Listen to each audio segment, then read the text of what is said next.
มันเอาน้ำใส่น้ำพอปะนี่น้ำใส่อันนี้เป็นหัวหน้าเผาพี่น้อยหัวหน้าเผาต้องเลี้ยงจะผัดซีนี่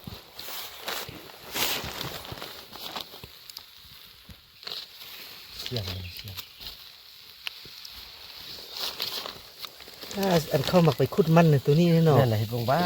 ก็ต้องดูด้วย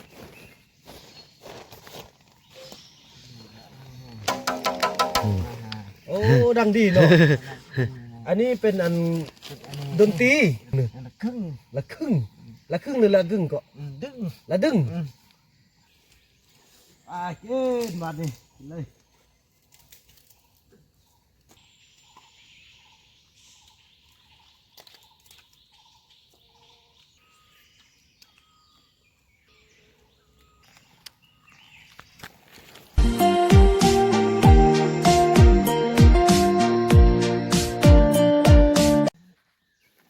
สบายดีท่านผู้ชมที่เคารพทุกท่านตอนนี้อยู่กับรายการวิธีลาวบานนาเนาะทุกคนบ่าวบุญมีเนาะทุกคนตอนนี้บ่าวบุญมีจะพาทุกคนฮู้กับวิธีชีวิตของส้นเผาตองเรืองเนาะทุกคนในยามตื่นนอนตอนเช้าเนาะทุกคนได้นึ่งข้าวเป่าไฟนึ่งข้าวก็นึ่งใส่บังไม่เฮียเนาะทุกคนแต่ว่าสนุกกับรายการเผาตองเรืองจะเป็นอะไรติดตามชมไปพร้อมๆกันเนาะทุกคนบ่สั้นแล้วก็บ่ยาวเกินเนาะ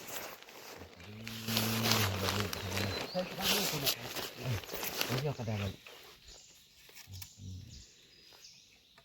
คนงานแล้วก็จะกินข้าวแล้วจะเมื่อพี่น้องพวกเขาเตรียมจะไปแสดงอยู่ที่บุญกองเขาใหญ่เนาะอยู่บ้านส้มสวรรค์เขาพี่น้องทางวันที่9 วันที่10เขาอ้อนได้เลยลูกมันเข้าแข้งมันมากก่อนเนาะอันนี้เขาอ้อนนี่เขาอ้อนให้เอาอ้อนอะไรนี่เขาใส่เป็นที่เรียบร้อยแล้วนะ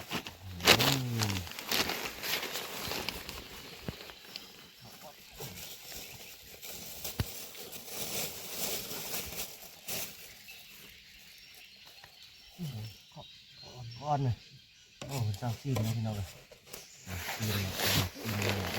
นอ่อนครับอันนี้เป็นข้าวที่บาวบุญนำได้ปีมาเมื่อวานนี้พี่น้องเลยครับปีของเพิ่นโอ้ยแต่ตัวน้อย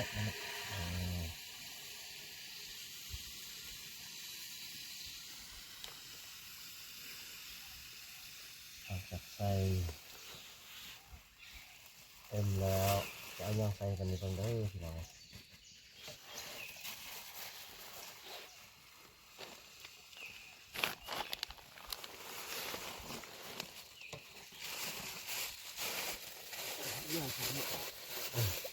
เอา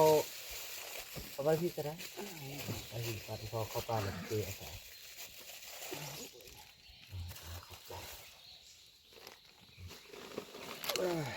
ปันเกี่ยวน้ำกันที่ตรงนี้ต่อไปก็จะเป็นเอาน้ำใส่น้ำพอปะนี่น้ำใส่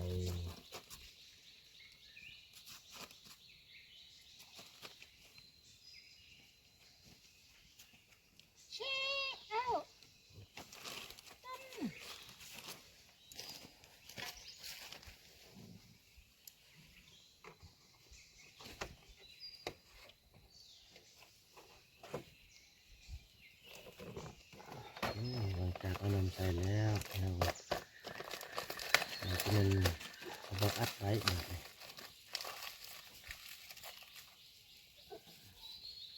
นนี้เป็นหัวหน้าเผาพี่น้อยหัวหน้าเผาต้องเลี้ยงเพราะว่าในบ้านของเพิ่นมันนี่แต่มานอนบ้านเพิ่นได้พี่น้องเพิ่นต้อนรับกับสู้เป็นอย่างดีนี่บนนอนพี่น้องนอนนำกันจังซี่แหละนี่เมียเพิ่นเนาะเป็นไอพี่น้องเป็นไอปอกๆมาไปค้างเลยเนี่ยตรงนี้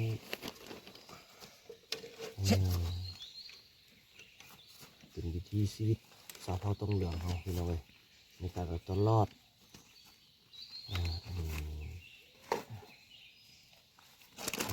สมได้ยากพี่น้องเนาะไปกระปะไฟบ่ได้เด้วยพี่น้องเนาะเพราะมันหนาวพี่น้องเลยอากาศหนาวอีหลี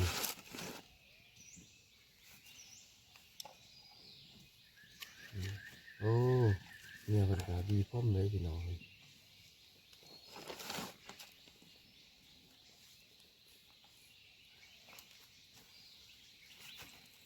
กาแฟเป็นกาแฟที่พวกเราได้เอามาตอนเพิ่นเมื่อวานนี้เนาะเอาอยู่กลางดงห้องไฟจังซี่แหละพี่น้องเลย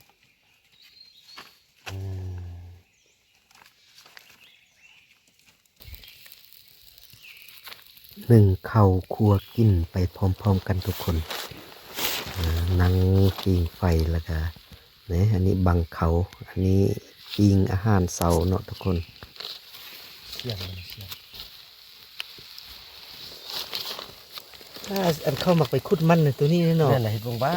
เขาตีเอาได้นี่บ้านเราเจ็บง่าย อย่างว่าขุดมันอย่างว่าได้ลายได้จนพอกินมาถ้าเอาจกเอาอย่างขุดจนซึ่งเห็น ได้ก็น้อยเนาะ จกแห่ ก็ คนเนี้ยก็ ให้มันสวยฮอนในนึงเขาจึงเงินเนาะเอาจะเอาจะไปตัดได้เลยเนาะตอนนั้น ใช่คนเนี้ย มาต้องนะเพชรอยู่พูดเลยอยู่งานเลย ลำเขาลำเขาแล้วก็ปีนซีโน่ตอนบักหน้าคนน่ะเขาบุญไทยบุญหุดซูกินเนี่ยสัตว์กินข้าวเช้านะจะได้กินข้าวเช้าอยู่ในป่า นี่เนาะ แม่นกเป็นกับกำลังวิห่มกำลังวิต่อวิห่มอยู่เนาะแต่น้อยก็จะได้กินข้าวกินอะไรกับพี่น้องอีกอยู่ในป่า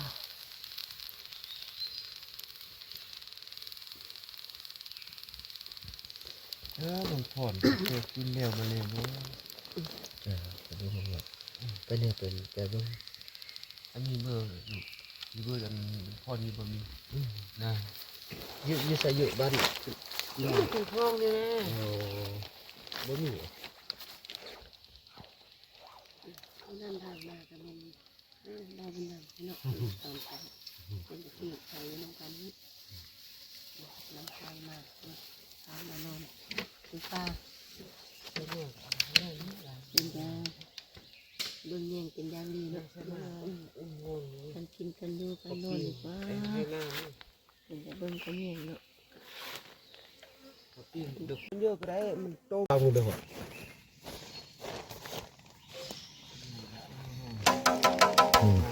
โอ้ดังดีเนาะอันนี้เป็นอันดนตรี ตีโอ้เนี่ย อันดนตรีเราภาษาอีพ่อเอิ้นมาจังไดนี่ละกึ่งนึ นั่นละครึ่ง ละครึ่ง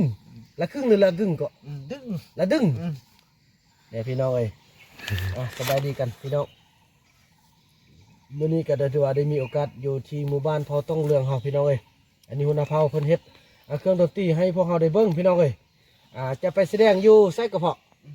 แสดงอยู่ไสก็แสดงอยู่บุญกอกเขาใหญ่ ขอไง ครั้งวันที่9 5วันที่12พี่น้องเอ้ยของเดือน1ปี2026อยู่ที่บ้านสมสวรรค์เมืองเพียงแพทย์สยามบุรีลองเบิ่งลองตีฟังเสียงดูฟังเสียงพี่น้องเอ้ยตีสินี่แหละเขาก็ฟ้อนแม่นบ่ เขา เอแบบนี้เนาะพี่น้องเอ้ยแล้วก็มีอัน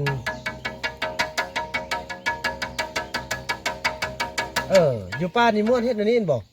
จะไม่อยากเคยเห็ด ตีสิเนี่ยแล้วก็พากันฟ้อนอ้อมกันเลยมีจักอันอีพอเอามานี่ ชอบอัน สองอันพี่น้องเนาะนี่เตรียมที่ว่าเตรียมจะไปแสดงอยู่ที่บุญกองเขาใหญ่กันได้เห็นกันพี่น้องเอ้ยฮอดพุ่นเราก็จะแสดงเป็นแบบใดอย่างต่างเนาะอันนี้คือหัวหน้าเผ่าพอบุญไทยพี่น้องหัวหน้าเผ่าต้องเรืองตอนนี้พอเข้ามาอยู่ที่ปลาลึกนี่แหละนี่อันนี้ก็กำลังจะได้กินข้าวเขาจะล่ำสู้กันกินเนาะจะได้กินแล้วก็เตรียมเดินทางออกไปเพื่อรับชมในการแสดงอย่าลืมกดไลค์กดแชร์ไปย้ำพวกเขาเด้อพี่น้องอยู่ที่บ้านสมสวรรค์เนาะสถานที่นั้นอยู่เดินใหญ่แหละพี่น้องเอ้ยเนาะเมืองเพียงแควสยามบุรีพี่น้องวันที่9 เดือน 1 ปี2026 5วันที่12 เดือน 1 ปี2026พี่น้องเนาะจะมีรายการแสดงของพี่น้องพาต้องเรื่องเขายังสุดได้นี่ยังสุดยังนาเก๊กยังอันนั้นเนาะ nhà cho là kết hắn gặp eo chuẩn bị bông lum เอาไปบ่งลุมเฮ็ดเนาะแล้วก็สุดท่านก็จะได้ไปเฮ็ดอยู่ที่ cung cung đây léo là kia kết đây là kết là ao tạo bomมันเชื่อ เอาบอกมันเสือเนาะเดี๋ยวได้เบิ่งกันเด้อพี่น้องเนาะฝากไลค์ฝากแชร์เลยแล้วพบกันเด้อพี่น้องอันนี้คือพวกเราได้มานำเอาอยู่ที่มาแจ้งข่าวบนแม่น้ำแหละพอเขาเจ้ากะฮู้ทุกๆที่เนาะอยู่ที่ปลาลึกพี่น้องเอ้ยเนาะเรากำลังจะเดินทางกลับกันพี่น้องเอ้ยแล้วพบกันเด้อพี่น้องพ่อสุดยอดเลยนะคักขนาดเลยบ่ทามาเลยนะก็มีวิธีการของเขา เป็นตะกินบ่ มาตอนนี้เลยมาเกลือดิครับเมื่ออีพ่อเมื่อค่ายชิ้นมุ่นแล้วกันไม่แล้วมานอนอยู่บ้านทางตึมเด้อรอทานจุจนายมาครับเอาเนาะนอนบนอื่นเนาะเอานำก็ได้ผมกันเขา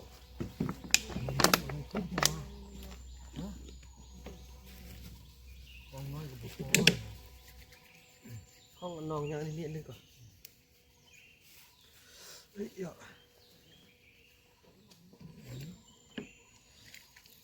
างมือนำพอคนไทยก่อนลูกให้ลูกขอบใจเดี๋ยวมาเด้อนำยุ่มดีเนาะมาพี่เนาะกินข้าวกันกินข้าวเฮ้ยโอ้ได้เรื่องเข้าเลยเนาะนี่คือเขาจี้คือเราอันกล้องไม่ดำเลยสกินเลยยอดเลยเรื่องย่างดี อันนั้นเนาะตายเอาให้นะหมาจะเลี้ยงนะ ย่างดีเลยชัดเจนย่างดีมาแม่แม่นกมากินข้าวเด้อว้าข้าวโน่นี่บอกเชื่อมันเป็นยิบยับเป็นมันเชื่อดับเอสบอกเชื่อมันเราบอกเชื่อยังหนึ่งฉะนั้น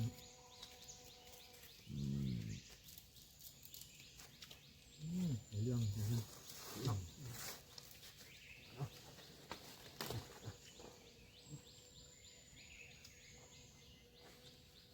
จ็ดๆเอาทำเด้อ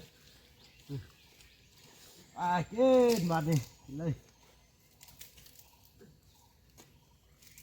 นั่งนี่มาแสดงลูกลืมนะนั่งฮะเอากุ้งมันลั่งอ่ะ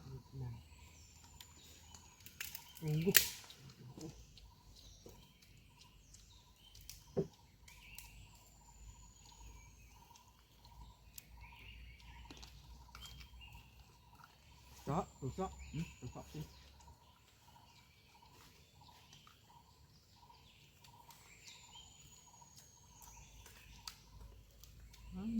ทีหนึ่งเข้าไม่อยากมาทำมา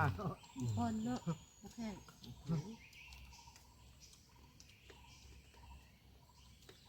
เป็นมาไว้หนึ่งเลยเนาะ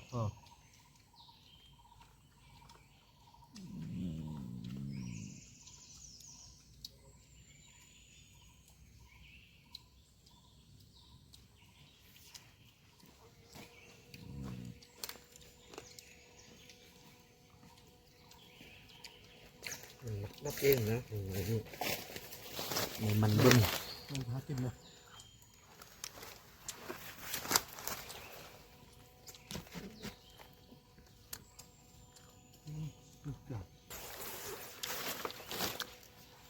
กินข้าวเด้อทุกคน มากินข้าวกันแซ่บๆอยู่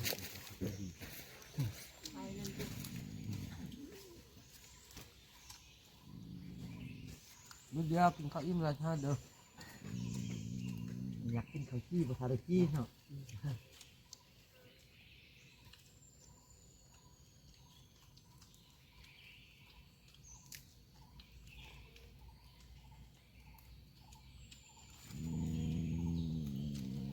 มันอาการเขาอิ่มก่อน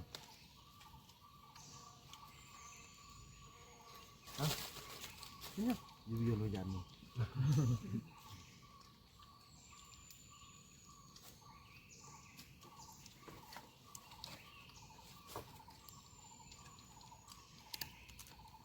กิ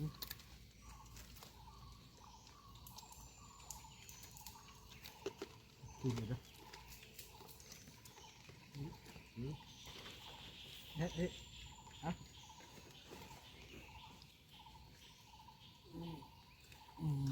อยากให้อยากให้เอา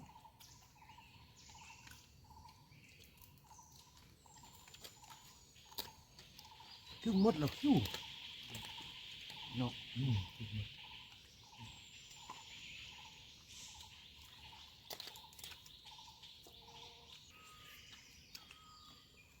ขอบใจท่านผู้ชมที่เคารพทุกท่านที่ได้ชมคลิปนี้แต่ต้นจนจบ คลิปนี้จบเพียงเท่านี้พบกันในคลิปต่อไป บ๊ายบาย